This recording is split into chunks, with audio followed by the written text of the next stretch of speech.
kindness. Betrayed. Alex had always been a kind boy. At 15, he genuinely believed that kindness could change the world for the better.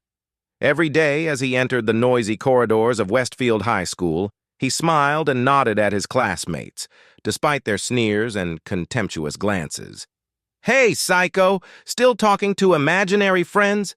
Jason, the football team captain, shouted as Alex passed by. A group of girls giggled, whispering, "Ew, he's so weird!" Alex tried to ignore them, focusing on his locker. His hands trembled as he attempted to open the lock. Suddenly, someone shoved him, and his books scattered across the floor.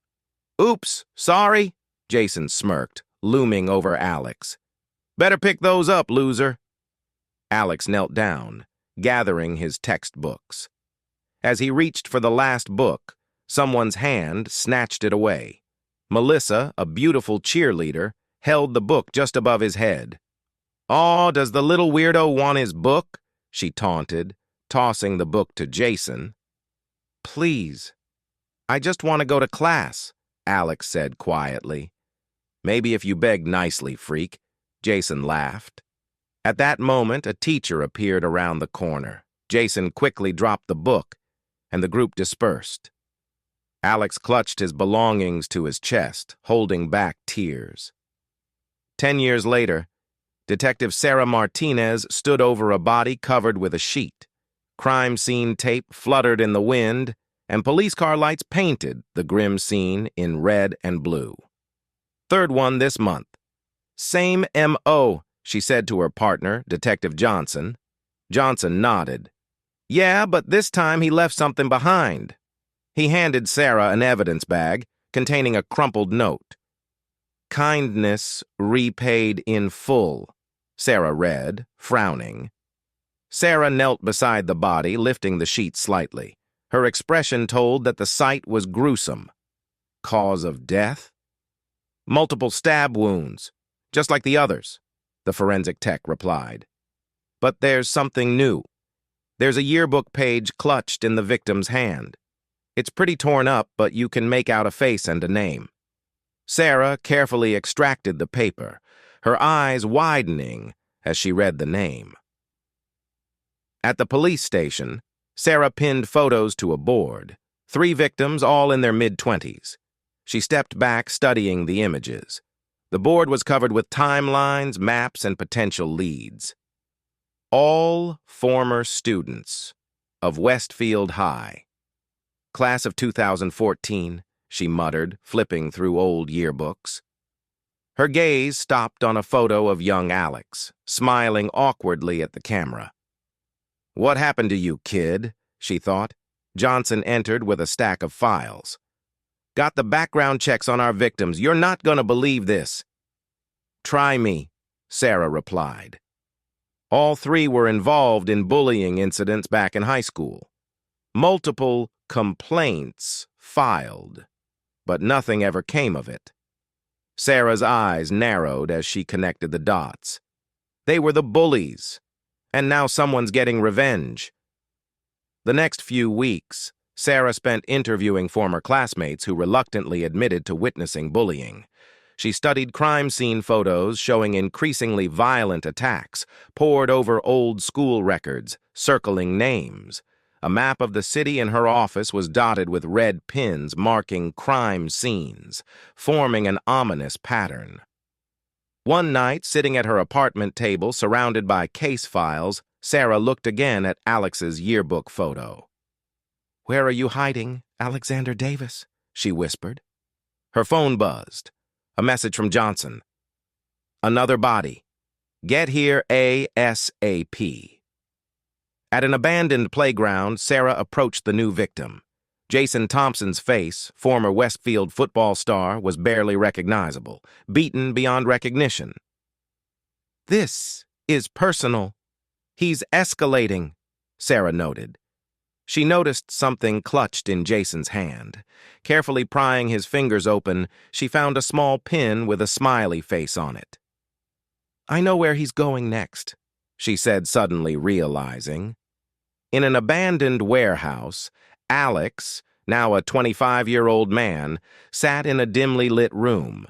Photos of his victims surrounded him, along with newspaper clippings about their high school athletic achievements. He methodically sharpened a knife. "I tried to be kind.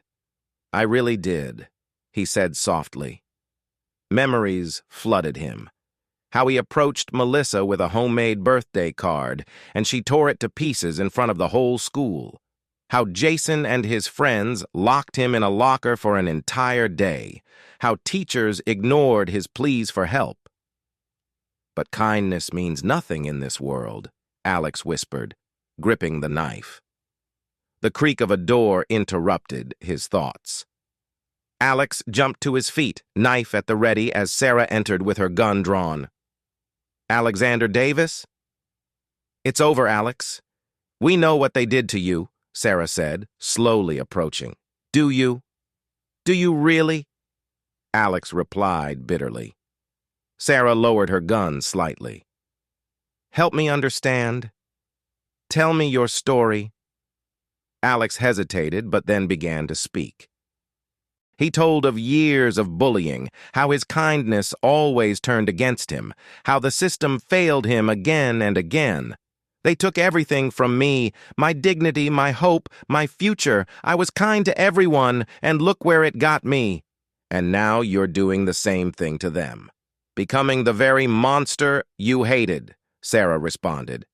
"They deserved it. All of them," Alex shouted. "And what about the others? The innocent people you'll hurt if you continue down this path?" Alex faltered, his grip on the knife loosening. "I just wanted the pain to stop," he said quietly. Sarah took a cautious step forward. "I can't change what happened to you, Alex. But I can promise you this. If you come with me now, your story will be heard. The truth will come out."